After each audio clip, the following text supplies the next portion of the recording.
प्रारंभ होत है, सुनो साथ चित दे, भजो राज श्याम श्री प्राणनाथ, सखी जीवन हमारो ये। श्री मामति कहे सास जी, भया चर्चा का वखत, अब तुम सुनियो चित दे, लाल आगे आए बैठे न तखत, लाल आगे आए बैठे न तखत। मैं जन्म भर को छोड़िया, ये चारों वस्त्र निखेल, बस भई मोहे प्राप्त, पाया माया माहे भेद, पाया माया माहे भेद। आप अक्षरातीत पूर्ण ब्रह्म सच्चिदानंद प्राण वल्लभ प्राण जीवन प्राण प्रीतम श्री राजी महाराज श्री महामंत्र जी के हृदय धाम में बैठ करके श्री वितरक साहेब के माध्यम के द्वारा हम सुंदर साथ को आत्म जागृति के वचनों से प्रबोध कर रहे हैं। कल के प्रसंग में सुना कि आप धामधनी स्वयं श्री प्राणनाथ जी के स्वरूप में सुंदर साथ की परम धाम से इस संसार में आकर के इस माया के तनों को पकड़ कर जो बैठी हैं आत्माएं, और अपने आप को परम धाम को और अपने आत्म के प्रीतम को भूल बैठी हैं, उन आत्माओं के जागृति के लिए निकलते हैं।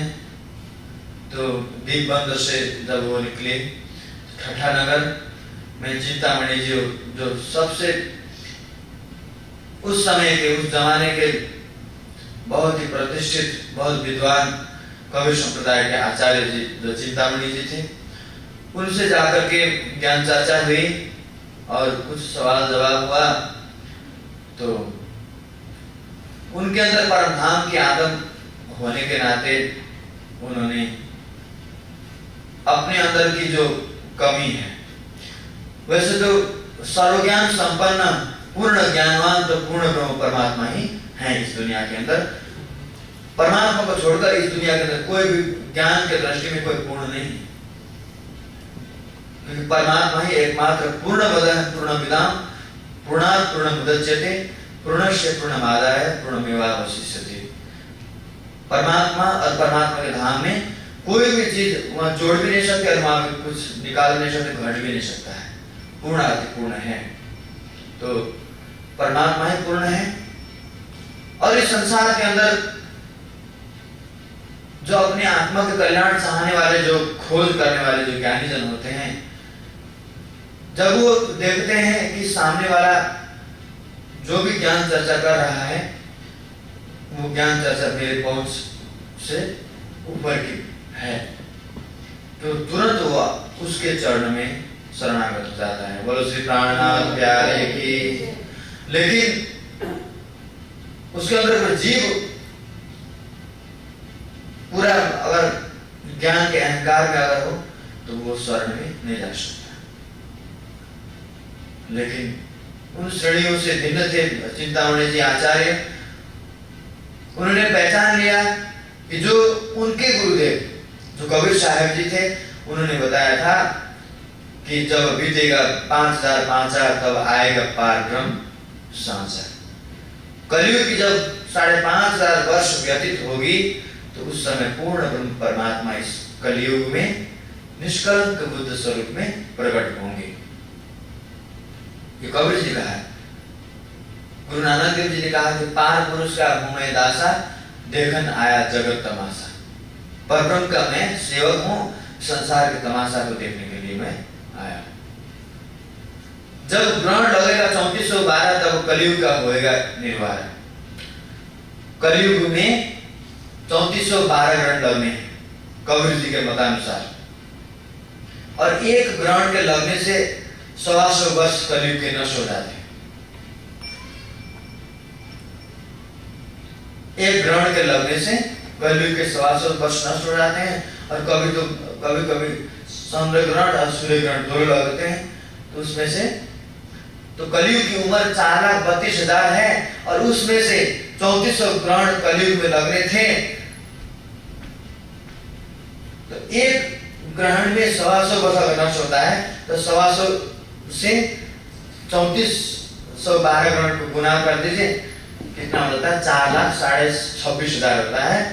तो कलयुग की उम्र 4,32,000 है, और 4,32,000 से 4,26,000 को माइनस कर दीजिए तो केवल 5,500 वर्ष ही रह जाता है। बोलो श्री प्राणनाथ प्यारे की। अर्थात ये जब स्वामी जी हरिद्वार में पहुंचते हैं तो उस समय कलयुग की उम्र मात्र 5,500 वर्ष ही बाकी थी।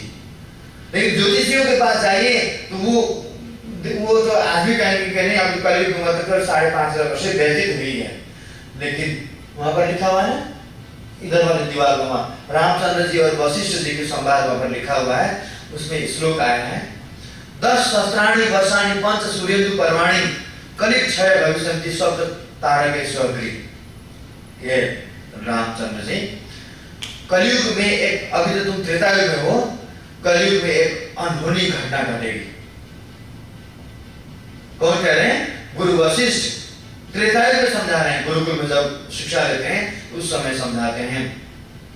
कलयुग में एक बहुत महान, कभी भी न घटने वाली घटना, न सतयुग में घटी, न अब त्रेता में भी न वो घटना घट रही है, द्वापर में भी घटनी नहीं है, अब कलयुग में ऐसी घटना घटेगी। रामचंद्र जी ने कहा कि प्रभु ये गुरुदेव वो कौन सी घटना है? उन्होंने कहा कि कलयुग में अत्याचार और पापाचार के कारण कलयुग की उम्र बहुत ज्यादा नष्ट हो जाएगी। जैसे ब्राह्मण लोग अपनी कन्या का व्यापार करेंगे, वेदों का बेचेंगे, वेदों को पेट के लिए, जब वो श्वासुदा जो भी करते हैं हवन का कार्य जो है पेट के लिए करेंगे, वो वायु शुद्धिकरण के लिए, अंतःकरण के शुद्धिकरण के लिए नहीं करेंगे। धर्म का ज्ञान, शास्त्र का ज्ञान जब वो व्यापार के तौर पर चलाएंगे तो कलयुग की उम्र जो है नष्ट हो जाएगी। जब अन्याय, अत्याचार, पापाचार बढ़ेगा भारत के अंदर, भारतवर्ष में, तो कलयुग की उम्र नष्ट हो जाएगी।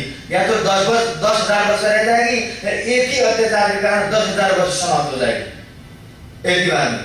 तो इस प्रकार से रामचंद्र जी को वशिष्ठ मुनि ने समझाया है योग वासिष्ठ ग्रंथ में। इतने बड़े मोटे वॉल्यूम में है दो योग वासिष्ठ ग्रंथ। भारत के साहित्यों में से सबसे बृहद साहित्य है योग वासिष्ठ ग्रंथ। उसमें ये सारा ब्रह्मांड की रचना बहुत वैज्ञानिक ढंग से समझाया गया है। योग वशिष्ठ मुनि ने रामचंद्र जी को समय बस वो दोनों ग्रंथ जो है, मैं जिस आश्रम से आया हूँ वहां पर वो ग्रंथ उपलब्ध थे राजी की कृपा से। बोलो श्री प्राणनाथ प्यारे की। तो चिंतामणि जी को ये पता चला, उनकी वाणी से पता चला कि जो कबीर साहब जी बनारस में जब थे तो वो वाणी बोला करते थे, आज वही वाणी प्राणनाथ जी के मुखारविंद से जब अपने शिष्यों के बीच में सुनते हैं तो शिष्यों को कहते हैं कि देखो शिष्य जनों, जो मेरे गुरुदेव कहा करते थे वही वाणी आज ये बोल रहे हैं। तो मेरे गुरुदेव ने कहा था कि जो ये वाणी बोल रहे हैं उस पद का अगर कोई खुलासा कर दे तो वो सदगुरु होगा, पावन स्वयं होगा, और उनका मैं शिष्य होगा, और उनके मैं जन्म जन्म का दर्शन के प्यासी होऊंगा।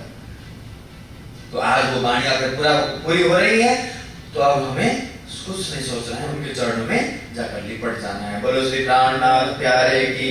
महामत कहे गुरु सोई कीजे, जाको अलग की देवे लख।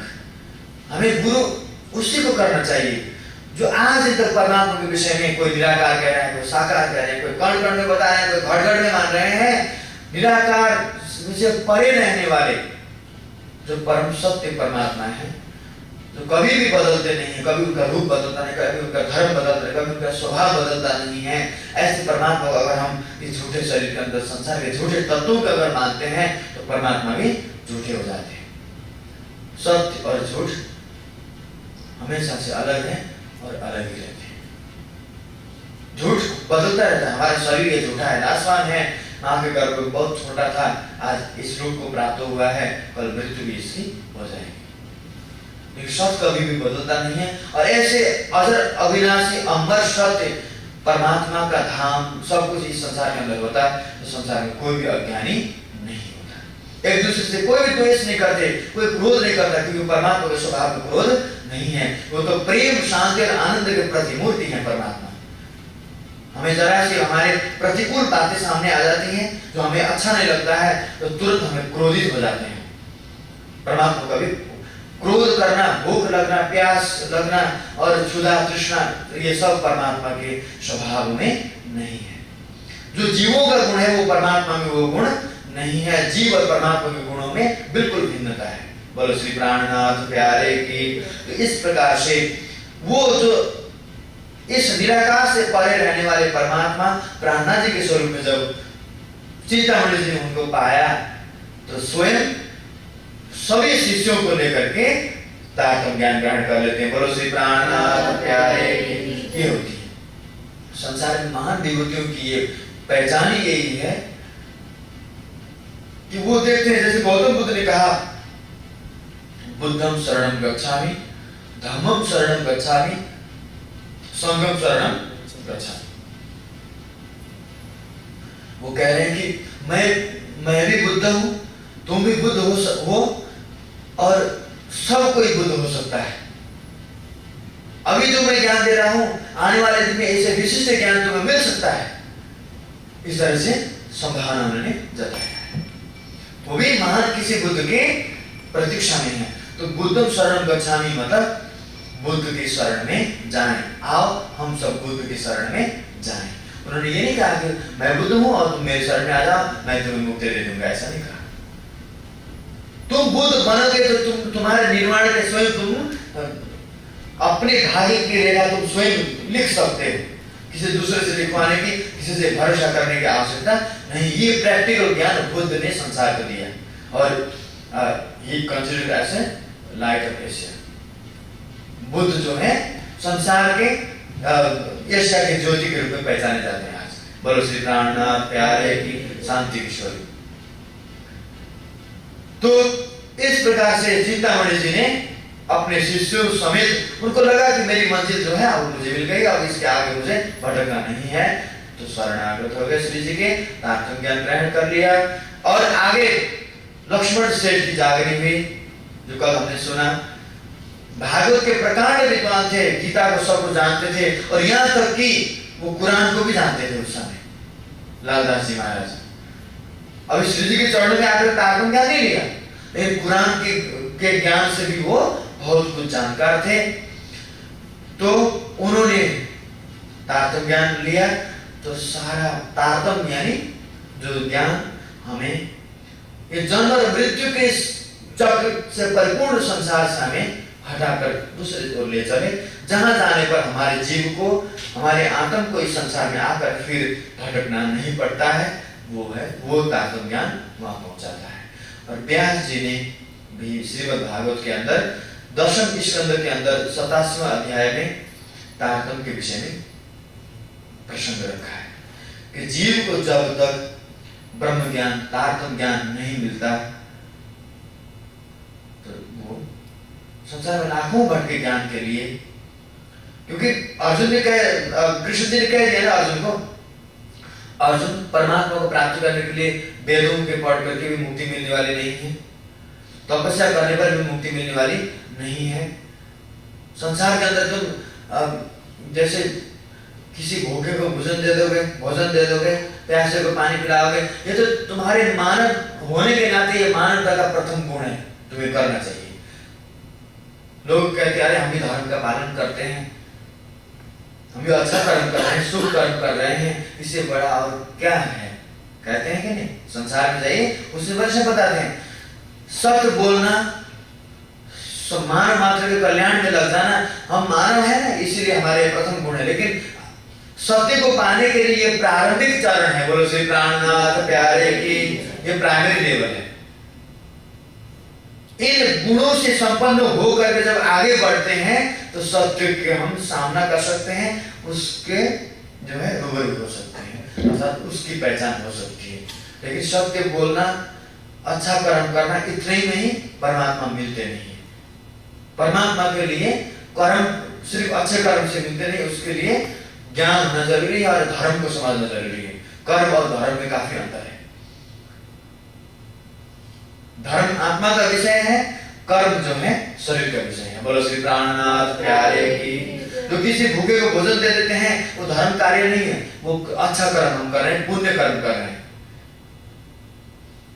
धर्म आत्मा का विषय है। धर्म स्वयं ही एक विज्ञान है, साइंस है। धर्म धारण करना, धर्म का मतलब धारणात् इत्यादि इति धर्म, जिसको धारण करते हैं, जिसको धारण करने पर इस लोक में भी और इस तन को छोड़ने के बाद जो संसार जो शास्त्र परलोक की कल्पना करता है, तो उस परलोक में भी उसको शांति, आनंद, प्रेम और शाश्वत शांति की प्राप्ति होती है, उसको कहते हैं धर्म। इस लोक में भी जिसको सुख रहता है और परलोक में भी जो सुखी रहता है, जिसके धारण करने से उसको कहते हैं धर्म। बोलो श्री प्राणनाथ प्यारे की। अब चिंतामणि जी को जागनी हुई, उनकी लालदास जी की जागनी हो जाती है।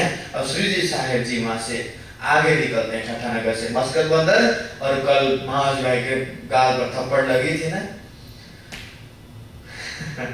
चर्चा राजी महाराज की चर्चा सुनना है। कौन ऐसी पतिव्रत नारी होगी जो अपने पति की प्रशंसा सुनने चाहती है? अगर हाँ वो पत्नी अपने पति की प्रशंसा महिमा नहीं सुनना चाहती है, जो अपने पति से पहले से विद्रोह रखती हो, दिल में द्वेष भाव रखती हो, दिल में द्वेष रखती हो, ईर्ष्या रखती हो, अर्थात उसका नाता किसी और से भी जुड़ा हुआ हो, तो वो पति अपने पति की प्रशंसा नहीं सुनना चाहती। अन्यथा संसार के अंदर कोई भी पतिव्रता नारी अपने पति की महिमा, अपने पति की प्रशंसा इन कानों से वो सुनना चाहती है। तो महाराज भाई से ये गलती हो गई कि राजलाल की चर्चा को सुनने के लिए राजी नहीं हुए, जाकर दुकान में बैठ गए। मेरे घर में आकर के मेरी दी हुई रोटी खा रहे हैं और मुझे जो है मेरी खंडनी कर रहे हैं। बोलो श्री प्राणनाथ प्यारे की। रोटी किसको कौन देता है? देने वाले न दे तो यहाँ ऊपर वाला न दे तो नीचे वाला कुछ भी नहीं कर सकता। जो बस ऊपर वाले के है, नीचे वाले तो सोच कर रह जाता है। एक बार क्या हुआ, छत्रपति शिवाजी का नाम तो संसार में प्रसिद्ध है। उनके गुरुजी रामदास जी थे। पहले जमाने में क्या था, बहुत सारे मंदिर, बहुत बड़े बड़े महल बनते थे, क्योंकि लोगों को पैसे देना नहीं पड़ता था। मजदूरी कराया, भरपेट भोजन दे दिया, यूं ऐसे ही जो लोग काम करते थे। तो उनके पास जो वो किला बना रहे थे वहां पर बड़े बड़े पत्थरों को फोड़ा जा रहा था। और छत्रपति शिवाजी के अंदर कुछ ऐसे गरुड़ था, शक्ति की स्ट्रेंथ, अपने होने की जो पावर की जो है उनको अभिमान था। और सब इतने सारे लोगों को जो है खिलाने पिलाने का उनको जो है अहम था। मैं इतने लोगों का भरण पोषण करता हूँ। बोलो श्री प्राणनाथ प्यारे की। और गुरु तो शिष्य पर हमेशा वो कृपानिधि के स्वरूप है, वो कृपा के निधान होते हैं। उनके नुकसान कभी भी सहन नहीं कर सकते अपने शिष्यों के, अपने अनुयायियों के। उनकी भलाई करने की चाह और उनके अंदर से अहंकार को निकालने को सोच करके कहा कि एक पत्थर बहुत बड़ा था, उन्होंने कहा शिवा घन लेकर के इस पत्थर को जो है फोड़ दो। घन ले लिया और उस पत्थर को जब वो फोड़ने लगते हैं तो जब पत्थर फूटा, अंदर से इतना बड़ा मेढक डेढ़ निकल गया। बोलो श्री प्राणनाथ प्यारे की। फ्रॉग, और उसमें पानी नहीं आता। अब गुरु रामदास जी ने कहा कि इस पत्थर के अंदर के मेंढक को भी तुम ही खिलाते हो ना, इसे जल भी तुम ही पिलाते हो। तो समझ गए कि ये घुमा फिरा करके मेरे को उपदेश है, सिखापन है कि मुझे मेरे से कोई कुछ किसी का कल्याण हो रहा है तो शक्ति पर अपने गर्व कभी भी नहीं करना चाहिए। अपनी शक्ति पर किसी संसार के लोक कल्याण अगर हो रही है तो परमात्मा का आशीर्वाद, उनकी मेहर, उनकी कृपा समझ लेना चाहिए। बोलो श्री प्राणनाथ प्यारे के। उनके शुक्रगुजार करना चाहिए, थैंक्स देना चाहिए। परमात्मा इस नसो मिट्टी के इस पुतले को आप सेवा के जो है सेवा से सुशोभित कर रहे हैं, ये आपकी महिमा है। अगर इस तरह से हम सोचते हैं तो राज्य की अपरंपार कृपा हमारे पर बनी रहती है। और वहां से बाजी महारानी को जो है जो अपहरित हुए थे सुंदरसात, उन सब को निकालने के बहाने से सुंदरसात के जागरी में श्री जी साहब जी आगे बढ़ते हैं तो वो अब्बासी बंदर पहुंच जाते हैं, जो आज अरबस्तान में पड़ता है।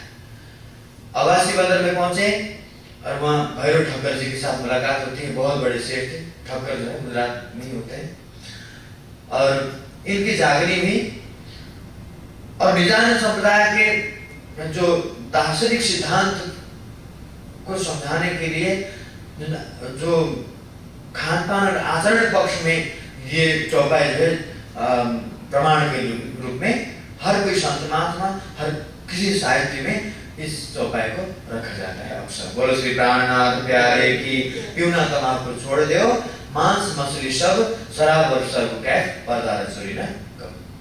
तमाकू पीना, मांस मदिरा का सेवन करना और शराब, गांजा, भांग, अफीम, चरस, जो कुछ भी नशीले पदार्थ हैं जिसके द्वारा हमारे अंतःकरण जो है बिल्कुल तमोगुणी हो जाते हैं, तो ऐसे पदार्थों का परित्याग महामंत्री जी ने बताया है। और पर्दा चोरी न करो, चोरी से बचना बहुत जरूरी है। चोरी अगर हमसे होती है तो चोरी भी एक बहुत बड़ा पाप है। परिस्थिति के प्रति आज का माहौल तो संसार के अंदर इतना विक्षिप्त हो गया है, बिल्कुल दृष्टि जो है लोगों की पलीत हो गई है, दृष्टि जो है बिल्कुल खराब हो गई है, कुछ भी कहा नहीं जा सकता, कुछ सोचा नहीं जा सकता। फिर भी महामंत्री जी यहाँ पर बताते हैं कि इन सब से जो है पंच वस्तुओं से अगर अपने आप को परहेज रखते हैं तो आप जो है सत्य की पहचान जरूर कर सकेंगे और उसको आत्मसात कर सकते हैं। तो यहाँ पर क्या होता है आवासी बंदर में, स्वामी जी जहां भी जाकर के प्राणनाथ जी चर्चा करते हैं तो सब लोगों को समझ में आने वाली भाषा से ही प्रयोग करते हैं, बिल्कुल सरल। गांव के लोग उनके सामने कोई साहित्यिक भाषा स्वामी जी प्रयोग नहीं करते, बिल्कुल बोलचाल की भाषा में बोल देते हैं, सब किसी को समझ में आती है। तो गांव के बहुत सारे स्त्री का हृदय जो है पुरुष की अपेक्षा बहुत कोमल होता है, तो भक्ति की भावना जो है उनके अंदर कूट कूट कर भरी होती है। बोलो श्री प्राणनाथ प्यारे की। तो प्राणनाथ जी की चर्चा जब प्रारंभ हो जाती है, पूरे गांव के इलाका के लोग वहां पर जो विशेष करके महिलाएं आती हैं। आज भी देखिए भारत में कोई राम कथा होती है, कृष्ण कथा होती है, कई पुराण लगते हैं, तो वहां पर भीड़ किसकी होती है? ज्यादा संख्या महिलाओं की होती है। उनके अंदर कोमलता, जो भक्ति के लिए कोमलता जरूरी है, भक्ति के लिए विनम्रता जरूरी है। कोमल दिल में ही भक्ति के अंकुर फूट सकते हैं, वज्र जैसे दिल में भक्ति उनके द्वारा हो नहीं सकती है। और स्वाभाविक रूप से यह प्राकृतिक गुण है, स्त्री का हृदय कोमल हो जाता है, उनके द्वारा किसी दूसरे का दुख दर्द देखा नहीं जाता है। बोलो श्री प्राणनाथ प्यारे की। तो महिलाएं आने लगी तो कभी एक आध घंटा देर भी हो जाती थी, क्योंकि चर्चा इतनी मगन होकर के सुनती थी, मग्न होकर के, तो देरी हो जाती थी घर को लौटने में। तो पति देव की डांट पड़ती थी, केवल डांट ही नहीं, किसी रोज तो लठ भी पड़ती थी। बोलो श्री प्राणनाथ प्यारे की। लठ भी जब पड़ती थी उनके सिर के ऊपर तो वो बड़ा दुखी हो जाती थी। अब वो लोग जो उनके जो मर्द लोग थे आकर के स्वामी जी के पास यानी भैरव ठक्कर के घर में आ गए, कहते सेठ जी आपने क्या ये लगा रखा है सारा, हमारी लुगाइयां जो है, हमारी पत्नियां जो हैं देर से आती हैं और भोजन भी हमें ठंडा लेना पड़ता है, खुद ही बनाकर खाना पड़ रहा है कई दिन से। इनको क्यों बुलाते हैं, हमारे पत्नियों को क्यों बुलाते हैं यहाँ पर? सेठ जी कहते हैं ना बाबा, हमने लोग बुलाए नहीं, इनको हमने कभी बुलाया नहीं, इनके घर में हम गए तो नहीं, ये आते हैं यहाँ, इनका कोई काम नहीं, कोई सांसारिक रिश्ता निभाने आते नहीं है, ये तो अपने आत्म के गरज से परमात्मा की वाणी चर्चा होती है यहाँ पर, वो सुनने आते हैं, हम नहीं बुलाने जाते। तो उन्होंने सोचा कि चलो सेठ जी को तो क्या कहना, क्योंकि हमारे ही औरतें आती हैं तो इनको कहने की क्या जरूरत है। घर में जाकर के अपनी पत्नियों से जाकर के मना करने लगे, खबरदार तुम मत जाओ। सारा दिन भर औरतों का जो जीवन है छोटी होती